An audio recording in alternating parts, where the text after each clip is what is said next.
आज हम बात करेंगे डॉक्टर जोसेफ मर्फी द्वारा लिखित एक ऐसी बुक जिसने करोड़ों लोगों के जीवन में चमत्कार कर दिया और उनके जीवन को पूरी तरह से बदल दिया।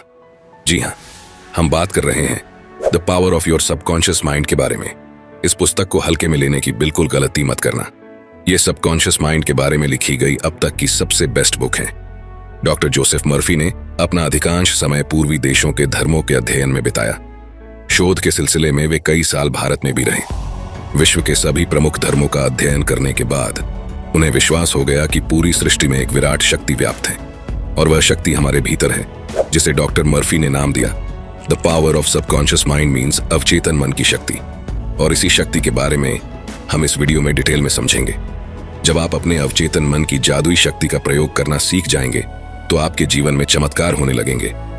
आप हर वो चीज पालेंगे जिसे आप पाना चाहते हैं, हर वो मुकाम हासिल कर लेंगे जिसे आप हासिल करना चाहते हैं। इतना पैसा कमा पाएंगे कि जिसकी आपने कल्पना भी नहीं की होगी। इस बुक में टोटल 20 चैप्टर हैं जो हमें सफलता की सीढ़ी तक पहुंचा सकते हैं, जिसके द्वारा हम जो चाहे वो पा सकते हैं। अगर आप इस पूरे वीडियो को ध्यान से देखते हैं, समझते हैं और अपने जीवन में अमल करते हैं तो मैं आपको प्रॉमिस कर सकता हूं कि आपको जीवन में सफल होने से कोई भी रोक नहीं पाएगा और सफलता की हर बुलंदी को आप छू पाएंगे।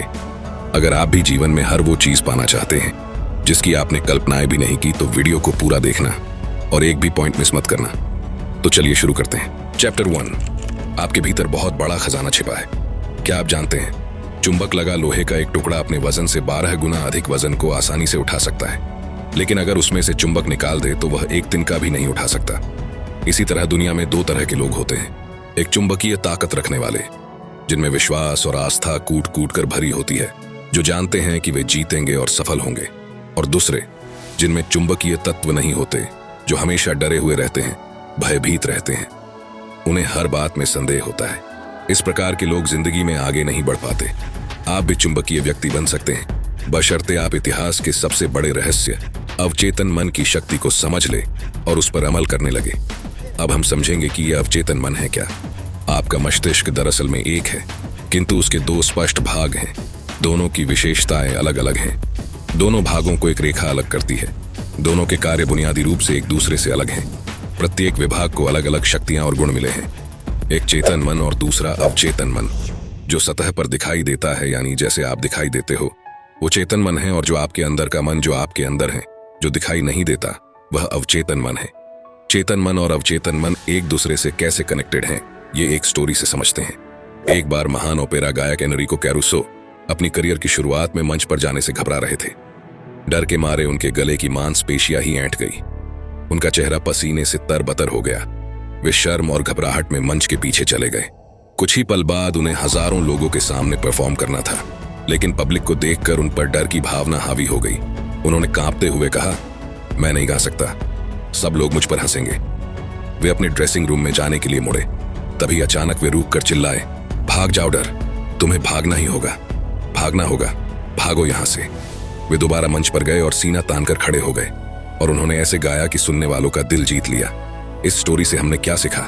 जब आपका चेतन मन डर, चिंता और तनाव से भर जाता है तो आपके अवचेतन मन में भी नकारात्मक भाव प्रवाहित होने लगते हैं, और यही नकारात्मक भाव चेतन मन में दहशत, आशंका और निराशा भर देते हैं। जब कभी आपके साथ ऐसा हो तो एनरिक कैरुसो की तरह आप भी अपने चेतन मन के नकारात्मक विचारों के समक्ष पूरे साहस और विश्वास के साथ डटकर खड़े हो जाए और अपने मन में कहे, मैं पूर्णतः नियंत्रण में हूं, मैं यह काम आसानी से कर सकता हूं, यह बहुत आसान है। जब आप चेतन मन को इस तरह आदेश देंगे तो आपका अवचेतन मन शांति और सद्भाव से भर जाएगा और आपके अंदर जोश, उत्साह और शक्ति आ जाएगी और आपको ऐसे परिणाम मिलेंगे जो आपने सोचे भी नहीं होंगे।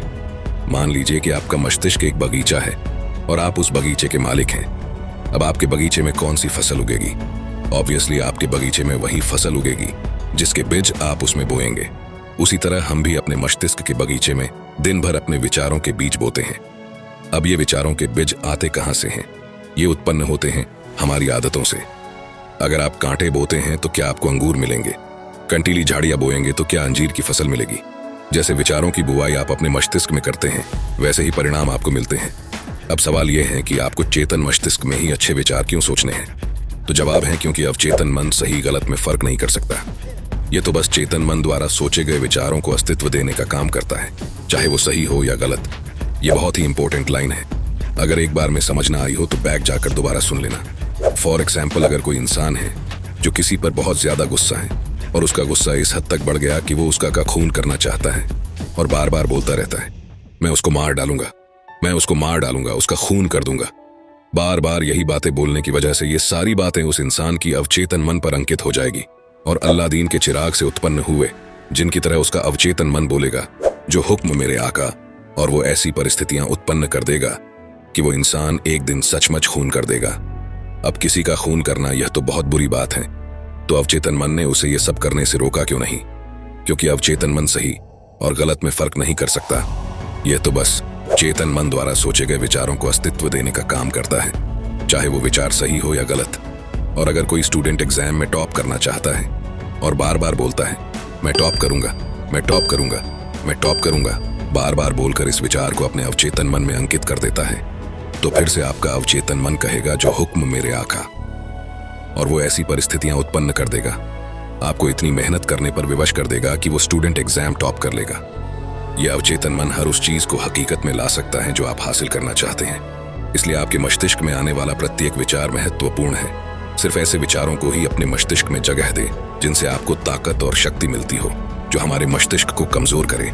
ऐसे नकारात्मक विचारों को मस्तिष्क में घुसने ही न दे। चैप्टर 2, आपका अपना मस्तिष्क कैसे काम करता है। चेतन मन जहाज के कैप्टन की तरह होता है।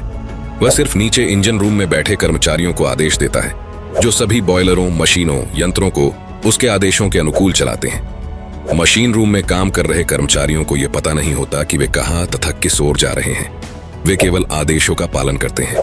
कैप्टन अपने कंपास और अन्य यंत्र के आधार पर यदि गलत या अधूरा आदेश भी देता है, तो भी वे उस आदेश को बिना कोई सवाल करे मान लेते हैं, भले ही वे पहाड़ से टकरा ही क्यों न जाए, क्योंकि उनका काम सिर्फ ऑर्डर फॉलो करना है। एम्प्लॉयज कैप्टन से सवाल नहीं कर सकते, वे केवल आदेश का पालन करते हैं। ठीक इसी तरह आपका चेतन मन कैप्टन है, आपके जहाज का नेविगेटर है।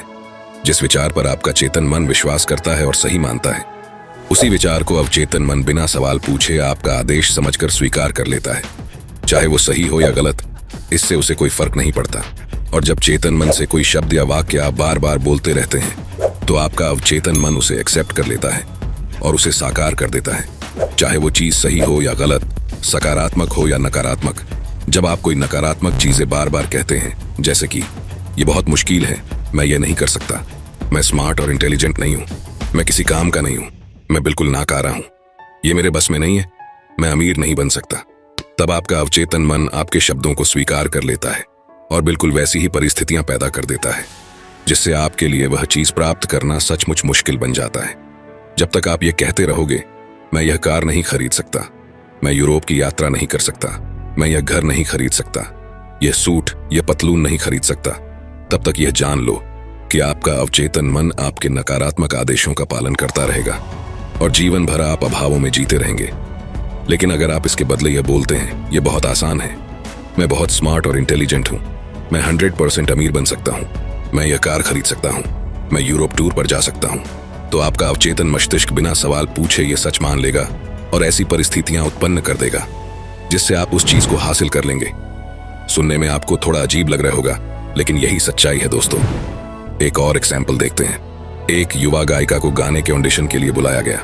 वह बड़ी आस लिए इंटरव्यू का इंतजार कर रही थी, किंतु 3 बार वह ऑडिशन में फेल हो गई। उसका गला बहुत मधुर था, लेकिन फिर भी वह फेल हो जाती थी। क्यों? क्योंकि हमेशा इंटरव्यू के पहले वह हर बार अपने से कहती रही, वे लोग मुझे पसंद नहीं करेंगे, मेरी आवाज उन्हें पसंद नहीं आएगी, मुझे बहुत डर लग रहा है, शायद मेरा सिलेक्शन नहीं होगा। उसके अवचेतन मस्तिष्क ने उसकी नकारात्मक बातों को स्वीकार करके उसके सामने उनको अनुभव के रूप में पेश कर दिया। वह असफल हो गई। उसने अपने भय को इस प्रकार काबू किया। दिन में 3 बार वह एक कमरे में गई। आराम कुर्सी पर बैठकर उसने अपने शरीर को रिलैक्स कर दिया। आंखें बंद करके उसने अपने मन व शरीर को शांत किया। उसने अपने भय को दूर करने के लिए स्वयं से कहना शुरू किया, मेरी आवाज बहुत सुरीली है, मैं बहुत सुंदर गा सकती हूँ, मैं पूरी तरह से गाने के लिए तैयार हूँ, मैं गाऊंगी और सुरीले स्वर में गाऊंगी और सेलेक्ट होकर दिखाऊंगी। उसने अपने शब्दों को शांत स्वर में विश्वास के साथ फिर से दोहराया। इसके बाद वह रोजाना दिन में 3 बार अभ्यास करती रही। प्रत्येक सिटिंग में वह 5 से 10 बार वही वक्तव्य दोहराती रही। महीने के अंत तक वह पूरे जोश और विश्वास के लिए तैयार हो गई और जब उसे फिर से ऑडिशन के लिए बुलाया गया तो उसने बहुत ही सुरीली आवाज में गाना गाया। उसका सिलेक्शन कर लिया गया। अगर आप भी कभी जीवन में ऐसी परिस्थिति का सामना करते हैं तो इस टेक्निक का इस्तेमाल आपने जरूर करना चाहिए। 100% आप सफल हो जाएंगे। चैप्टर 3, आपके अवचेतन मन की चमत्कारी शक्ति। अमेरिकी मनोविज्ञान के पितामह विलियम जेम्स ने कहा है कि दुनिया को हिलाने की शक्ति आपके अवचेतन मन में है। जो कुछ आप अवचेतन मन पर अंकित करते हैं, अवचेतन मन उसे पूरा करने के लिए जमीन आसमान एक कर देता है। इसलिए आपको इसमें सही और सकारात्मक विचार अंकित करने चाहिए। आपने कई बार रियलाइज किया होगा कि अगर आपको कहीं पिकनिक पर जाना हो या कहीं यात्रा पर जाना हो और जिसके लिए आपको सुबह 4 बजे उठना हो, तो उस टाइम आप 4 बजे का अलार्म लगाते हैं और सो जाते हैं। लेकिन सुबह 4 बजे का अलार्म बजने से कुछ मिनट या कुछ सेकंड्स पहले ही आपकी नींद खुल जाती है। ऐसा क्यों होता है? क्योंकि आपका अवचेतन मस्तिष्क बहुत पावरफुल होता है और जब आप सोने गए थे तो सोने से पहले आपने मन में कहा था कि मुझे कल सुबह 4 बजे उठना है। आपके अवचेतन मन पर वह बात अंकित हो गई और आपका अवचेतन मस्तिष्क काम पर लग गया और अलार्म बजने से कुछ सेकंड या मिनट पहले ही उसने आपको उठा दिया। यही टेक्निक आप बहुत बड़ी बड़ी चीजें पाने के लिए भी आजमा सकते हैं। आपको बस करना यह है कि रोज रात को सोने से पहले बेड पर ही पड़े पड़े अपने बॉडी को रिलैक्स या शिथिल करना है, आंखें बंद करनी है और अपने अवचेतन मन को सुझाव देने हैं। ये सुझाव वो हो सकते हैं जो आप बनना चाहते हैं या फिर हासिल करना चाहते हैं। जैसे अगर आप अपने व्यवसाय में सफल होना चाहते हैं तो आप बोल सकते हैं, दिन रात मैं अपनी सभी रुचियों में समृद्ध हो रहा हूँ। मेरा बिजनेस डे बाय डे बहुत अच्छा चल रहा है। मेरे पास बहुत सारा पैसा आ रहा है। मैं अमीर बन रहा हूँ। दुनिया की सारी खुशियां मुझे मिल रही हैं। मैं पूर्ण, आदर्श, सशक्त, शक्तिशाली, प्रेमपूर्ण, सामंजस्यपूर्ण और खुश हूँ। ऐसा आपको लगातार 21 डेज तक करना है और उसके बाद आपको इसकी आदत हो जाएगी और आप जानकर हैरान हो जाएंगे कि आपके जीवन में ऐसे चमत्कार होने लगेंगे जिसकी आपने कल्पना भी नहीं की होगी। अपने अवचेतन मन को खुशी, समृद्धि, प्यार, आनंद, जोश और उत्साह देने वाले विचारों से भरें। इससे क्या होगा कि जो आपके नकारात्मक जहरीले विचार जो अड्डा जमाए बैठे हैं, वे अंततः हमेशा के लिए बाहर निकल जाएंगे। हाँ, लेकिन इसके लिए आपको सतत प्रयास करना होगा और एक बार जब आपको इसकी आदत हो जाएगी तो फिर आपका फर्श से अर्श तक का सफर शुरू हो जाएगा। याद रखें, जैसे पानी पाइप में जाकर उसका आकार लेकर बहने लगता है, ठीक उसी प्रकार जीवन भी आपके अंदर के विचारों के अनुरूप ही बहता है। चैप्टर 4, प्राचीन काल में मानसिक उपचार। प्राचीन समय में जब आज की तरह बड़े बड़े हॉस्पिटल्स नहीं थे, तब भी लोगों का बीमारियों से इलाज किया जाता था और लोग अपनी बीमारियों से ठीक भी हो जाते थे। उस समय मनुष्यों को बीमारी से ठीक करने का ज्ञान पुजारियों और धर्मगुरुओं तक ही सीमित था। लोग विश्वास करते थे कि ईश्वर ने उन्हें कुछ विशेष शक्तियां दी हैं जिनके द्वारा वे उपचार कर सकते हैं। ये पुजारी और धर्मगुरु इलाज करने के लिए मंत्रों का, तावीजों का, अंगूठियों या स्मृति चिन्हों का प्रयोग किया करते थे। जब कोई बीमार हो जाता तो लोग उन्हें इन पुजारियों या धर्मगुरु के पास ले जाते और वे सिर्फ मंत्रों और तावीजों के सहारे ही उनका इलाज कर देते थे और रोगी ठीक भी हो जाता था। क्या आपको लगता है कि वे रोगी सिर्फ तावीजों या मंत्रों के वजह से ही ठीक होते थे? ऑथर कहते हैं कि वे सिर्फ मंत्रों या तावीजों के वजह से नहीं, बल्कि अवचेतन मन के शक्ति से ठीक होते थे। जैसा कि हमने पहले देखा कि लोग उन पुजारियों में, धर्मगुरुओं में विश्वास करते थे कि वे उनका इलाज कर देंगे। उनकी आस्था बहुत ज्यादा होती थी। जैसे ही रोगी उनके पास जाता तो रोगी को लगने लगता कि अब मैं जरूर ठीक हो जाऊंगा और यही निर्देश उनके अवचेतन मन में अंकित हो जाता था कि अब वे जरूर ठीक हो जाएंगे। और जैसे हमने इससे पहले ही समझा है कि अवचेतन मन में जो विचार अंकित हो जाता है वो हकीकत का रूप ले लेता है और इसी वजह से वे रोगी ठीक भी हो जाते थे। हमारा अवचेतन मन इतना पावरफुल है कि यह हर बीमारी का इलाज कर सकता है। आपकी आस्था जितनी ज्यादा होगी, आपको परिणाम भी उतनी ही जल्दी मिलेगा। चैप्टर 5, आधुनिक युग में मानसिक उपचार। जिस तरह से प्राचीन समय में पुजारी और धर्मगुरु इलाज करते थे, उसी तरह आज के आधुनिक युग में लोगों का इलाज करने के लिए डॉक्टर्स और हॉस्पिटल्स हैं। लेकिन पुरानी कहावत है, डॉक्टर घाव पर पट्टी बांधता है और ईश्वर उसे ठीक करता है। यहाँ पर ईश्वर शब्द का प्रयोग अवचेतन मन के लिए किया गया है। कोई भी डॉक्टर या सर्जन पूरी तरह से यह दावा नहीं कर सकता कि उसने मरीज को ठीक कर दिया। उपचारक शक्ति एक ही है, हालांकि इसे अलग अलग नामों से पुकारा जाता है, जैसे प्रकृति, जीवन, ईश्वर, रचनात्मक ज्ञान। लेकिन वास्तविकता में ये सभी अवचेतन शक्ति की ओर इशारा करने के भिन्न भिन्न तरीके हैं। एक पेशेंट था जिसकी जीभ में लकवा मार गया था और सभी प्रकार के चिकित्सकीय उपचार व्यर्थ हो गए थे। उसके डॉक्टर ने रोगी को बताया कि उसके पास एक नया यंत्र है जिससे उसे विश्वास है कि उसका इलाज हो जाएगा। डॉक्टर ने पॉकेट थर्मामीटर रोगी के मुंह में लगा दिया। रोगी ने उस नए यंत्र की कल्पना की जो उसे ठीक करने के लिए लगाया गया था। कुछ ही मिनटों में वह खुशी से चिल्ला उठा कि उसकी जीभ फिर से चलने लगी है। एक युवती डॉक्टर के पास आई। उसने लिखकर बताया कि पिछले 4 सप्ताह से उसकी आवाज बंद हो गई है। डॉक्टर ने जांच में यह सही पाया। डॉक्टर ने उसे बताया कि गुम हुई आवाज कभी कभी बिजली के प्रयोग से लौट आती है और यह तरकीब आसानी से सुझाव के प्रभाव से भी की जा सकती है। मैंने बिजली का वह अपरेटस मंगवाया और उसके स्विच को दबाकर सिर्फ उसे यह महसूस कराया कि उसे शॉक दिया जा रहा है, जबकि असलियत में उसे कोई शॉक दिया ही नहीं। बाद में डॉक्टर ने मरीज के अवचेतन को कुछ निर्देश दिए, जैसे अब आप जोर से बोल सकती हो। डॉक्टर ने उसे ए अक्षर दिखाया, फिर बी और बाद में मारिया। वह धीरे धीरे बोलने लगी। गुम हुई आवाज लौट आई। इन दोनों एग्जाम्पल्स में किसी भी मेडिसिन का यूज नहीं किया गया, फिर भी दोनों मरीज ठीक हो गए। क्यों? क्योंकि डॉक्टर सिर्फ उनके अवचेतन मन को यह विश्वास दिलाने में कामयाब हो गया कि उसके पास जो चीज है उससे वे जरूर ठीक हो जाएंगे। उनके अवचेतन ने उसे एक्सेप्ट कर लिया और उनको ठीक कर दिया। इसे ही प्लेसिबो इफेक्ट या बिलीफ सिस्टम भी कहा जाता है। वैज्ञानिक बताते हैं कि 11 महीनों में आपका शरीर नया बन जाता है। कैसे? हमारे शरीर की लाखों कोशिकाएं हर रोज मर जाती हैं और उनके जगह पर नई निर्माण हो जाती हैं। हर 11 महीने में हमारे संपूर्ण शरीर की कोशिकाएं पूरी तरह से मर जाती हैं और उनके जगह नई निर्माण हो जाती हैं। इसका मतलब शारीरिक दृष्टि से आप सिर्फ 11 महीने बूढ़े हैं। अगर आप क्रोध, ईर्ष्या और दुर्भावना के विचारों को अपने शरीर में दोबारा आने देते हैं तो इसमें आपके सिवा और कोई दोषी नहीं है। जैसे अंधेरे से छुटकारा पाने का तरीका रोशनी है, ठंड से उबरने का तरीका गर्मी है, वैसे ही नकारात्मक सोच से उबरने का तरीका सकारात्मक विचार रखना है। अच्छाई की घोषणा करें, बुराई अपने आप गायब हो जाएगी। चैप्टर 6, मनचाहे परिणाम कैसे प्राप्त करें। आपके अवचेतन मन को सराबोर करने का सबसे अच्छा समय सोने से ठीक पहले और जागने के ठीक बाद का होता है। ऐसा इस कारण है क्योंकि अवचेतन सोने से ठीक पहले और जागने के ठीक बाद सबसे ज्यादा सशक्त होता है। इस अवस्था में वे नकारात्मक विचार और तस्वीरें नहीं रहती हैं जो आपकी इच्छा को नकारती हैं और आपके अवचेतन मन द्वारा उनकी स्वीकृति को रोकती हैं। जब आप मनोकामना पूरी होने की वास्तविकता की कल्पना करते हैं और उपलब्धि का रोमांच महसूस करते हैं तो आपका अवचेतन आपकी मनोकामना पूरी कर देता है।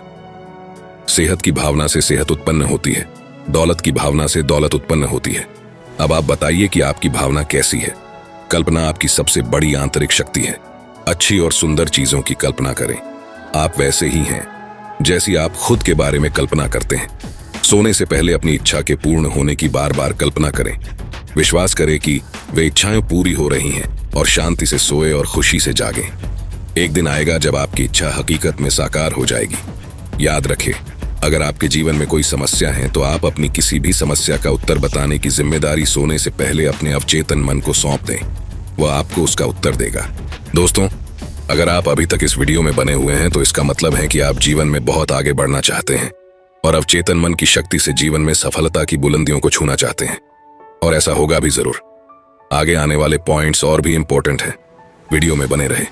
चैप्टर 7, धन और दौलत के लिए अवचेतन मन की शक्ति का प्रयोग कैसे करें। दौलत की चेतना विकसित करने का सटीक तरीका। आप एक काम करें, रोजाना सोने से पहले और सुबह उठने के बाद 5 मिनट तक ये 2 शब्द दोहराएं, दौलत और सफलता। इन शब्दों में जबरदस्त शक्ति है। ऐसा बार बार कहे किसी लोरी की तरह। आप परिणाम देखकर हैरान रह जाएंगे। दौलत बड़े हिमखंडों की तरह आपकी ओर प्रवाहित होगी। लेखक बताते हैं कि एक बहुत चिंतित बिजनेसमैन मेरे पास आया। उसकी बिक्री और आर्थिक स्थिति बहुत खराब थी। मैंने उससे कहा कि वह अपने ऑफिस में शांत होकर बैठ जाए और बार बार दोहराए, मेरी बिक्री हर दिन बढ़ रही है। और इसी कथन को रात को सोने से पहले और सुबह उठने के बाद भी दोहराए। इस कथन के कारण उसके चेतन और अवचेतन मन मिलकर काम करने लगे। कुछ ही हफ्तों के अंदर उसे अच्छे परिणाम मिले। आप भी यही फॉर्मूला अपना सकते हैं। कुछ लोग कहते हैं, ओह मैंने ये किया था लेकिन कुछ नहीं हुआ। उनको परिणाम इसीलिए नहीं मिले क्योंकि शायद 10 मिनट बाद ही वे डर के विचार में डूब गए थे और उन्होंने उस अच्छे विचार को नकार दिया था जिसकी उन्होंने घोषणा की थी।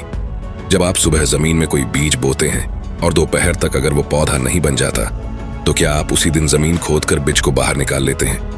आप उसे बढ़ने के लिए समय देते हैं, उसे जड़ें जमाने और बढ़ने का मौका देते हैं। इसी तरह जब आप अपने अवचेतन मन को कोई सुझाव देते हैं तो कई बार आपको तुरंत परिणाम नहीं मिलते हैं, तो आपको उस विचार को अपने अवचेतन मन में अंकित होने के लिए समय देना चाहिए। उस विचार को जड़ें जमाने और बढ़ने का मौका देना चाहिए। जिस वक्त दौलत का विचार आपके अवचेतन में अपनी जड़ें जमा लेगा तो आपको इतनी दौलत मिलेगी जितनी आपने कभी सोची भी नहीं होगी। चैप्टर 8, अमीरी की शाही राह पर कैसे चलें। यहाँ एक आसान तकनीक दी जा रही है जिसका प्रयोग आप अपने जीवन में धन को कई गुना करने के लिए कर सकते हैं। एक शांत रूम में चले जाएं, आराम कुर्सी पर बैठकर अपनी बॉडी को रिलैक्स करें और दिन में कई बार ये वाक्य दोहराएं, मुझे धन पसंद है, मैं इससे प्रेम करता हूं, मैं इसका समझदारी से, सृजनात्मक तरीके से और न्यायपूर्ण तरीके से प्रयोग करता हूं। मेरे जीवन में धन का लगातार प्रवाह हो रहा है, मैं खुशी से इसे मुक्त करता हूं और यह अद्भुत तरीके से कई गुना होकर मेरे पास लौटता है। यह अच्छा है, बहुत अच्छा है। धन बहुत बड़ी मात्रा में मेरी तरफ प्रवाहित हो रहा है। मैं इसका प्रयोग सिर्फ भलाई के लिए करता हूं। मैं अपनी आर्थिक समृद्धि तथा मानसिक दौलत के लिए कृतज्ञ हूं। तंगी में दिन गुजारने का असली कारण। आपने कई लोगों को देखा होगा जो तंगी में दिन गुजार रहे हैं और महीने का खर्च चलाने के लिए संघर्ष कर रहे हैं। उन्हें अपने खर्च पूरे करने के लिए बहुत जूझना पड़ता है। क्या आप जानना चाहते हैं कि उनके साथ ऐसा क्यों होता है? वे लगातार उन लोगों की निंदा करते हैं जो जीवन में बहुत सफल हुए हैं और जिन्होंने बहुत दौलत कमाई है। वे सोचते हैं कि अमीर लोग बहुत बदमाश होते हैं, वे लोगों का खून चूस चूस के अमीर बने हैं, वे बेईमान और भ्रष्ट होते हैं और इसलिए वे हमेशा अमीर लोगों से और उनके पैसों से नफरत करते हैं। आप दौलतमंद तो बनना चाहते हैं, लेकिन दौलतमंद लोगों से और उनके पैसों से ही नफरत करते हैं। और ब्रह्मांड का नियम कहता है कि आप जिस चीज से नफरत करते हैं वो आपसे दूर चली जाती है, चाहे वो दोस्त हो, बीवी हो, बच्चे हो, रिलेटिव्स हो या फिर दौलत। अगर आप किसी इंसान को पसंद ही नहीं करेंगे, उसे हमेशा बुरा भला कहेंगे, उसकी निंदा करते रहेंगे, तो वो आपसे दूर चला जाएगा। उसी तरह जब आप सफल और अमीर लोगों को पसंद नहीं करते हो या उनकी निंदा करते हो, तो ब्रह्मांड के नियम के अनुसार पैसा भी आपसे दूर चला जाता है और आपको वापस मुड़कर भी नहीं देखता। इसीलिए ऐसे लोगों के पास पैसे की हमेशा कमी रहती है। तो आपको करना क्या है? आप जब भी किसी सफल और अमीर इंसान को देखें तो कहें, मैं सफल और अमीर लोगों को आशीर्वाद देता हूँ, मैं सफल और अमीर लोगों को अपना रोल मॉडल बनाता हूँ, मैं सफल और अमीर लोगों से प्यार करता हूँ। अगर वे अमीर बन सकते हैं तो मैं भी बन सकता हूँ। जब आप सफल और दौलतमंद लोगों के बारे में अपने अवचेतन में अच्छी भावना रखोगे तो आपका अवचेतन मन आपको इतनी दौलत देगा कि आप गिन भी नहीं पाओगे। चैप्टर 9, आपका अवचेतन मन और वैवाहिक जीवन। आदर्श पति को कैसे आकर्षित करें? अगर आपने इससे पहले के अध्याय ध्यान से समझ लिए हैं तो अब तक आप जान चुके होंगे कि आपका अवचेतन मन कैसे काम करता है। आप जानते हैं कि आप इस पर जो भी छाप छोड़ेंगे वह बाहरी जगत में साकार हो जाएगा। अगर आप एक महिला हैं और आदर्श पति को आकर्षित करना चाहती हैं तो इसी समय अपने अवचेतन मन पर उन गुणों और लक्षणों की छाप छोड़ें जो आप अपने होने वाले पति में चाहते हैं। यहाँ एक उत्कृष्ट तकनीक दी जा रही है जिसके द्वारा आप आदर्श पति को आकर्षित कर सकती हैं। रात को कुर्सी पर बैठ जाएं, आंखें बंद कर लें, शिथिल हो जाएं, शरीर को पूरी तरह ढीला छोड़ दें, बहुत शांत, निष्क्रिय और ग्रहणशील बन जाए। अपने अवचेतन मन से बात करें और कहें, मैं एक ऐसे पुरुष को आकर्षित कर रही हूं जो ईमानदार, सच्चा, वफादार, निष्ठावान, शांत, खुश और समृद्ध है। मैं जानती हूं कि मैं उसकी शांति और सुख को बढ़ा सकती हूं। वह मेरे आदर्शों से प्रेम करता है और मैं उसके आदर्शों से प्रेम करती हूं। वह मुझे बदलकर नया नहीं बनाना चाहता है, ना ही मैं उसे बदलकर नया बनाना चाहती हूं। हमारे बीच आपसी प्रेम, स्वतंत्रता और सम्मान है। आदर्श पत्नी को कैसे आकर्षित करें? अपनी आदर्श पत्नी को आकर्षित करने के लिए नीचे दी गई सकारात्मक घोषणा करें। मैं ऐसी महिला को आकर्षित कर रहा हूं जिसके साथ मेरा बहुत अच्छा तालमेल होगा। ये महिला ऐसी है जिसके साथ मेरी जोड़ी आदर्श रहेगी। वह आध्यात्मिक, निष्ठावान, वफादार और ईमानदार है, सामंजस्यपूर्ण, शांत और खुशमिजाज है।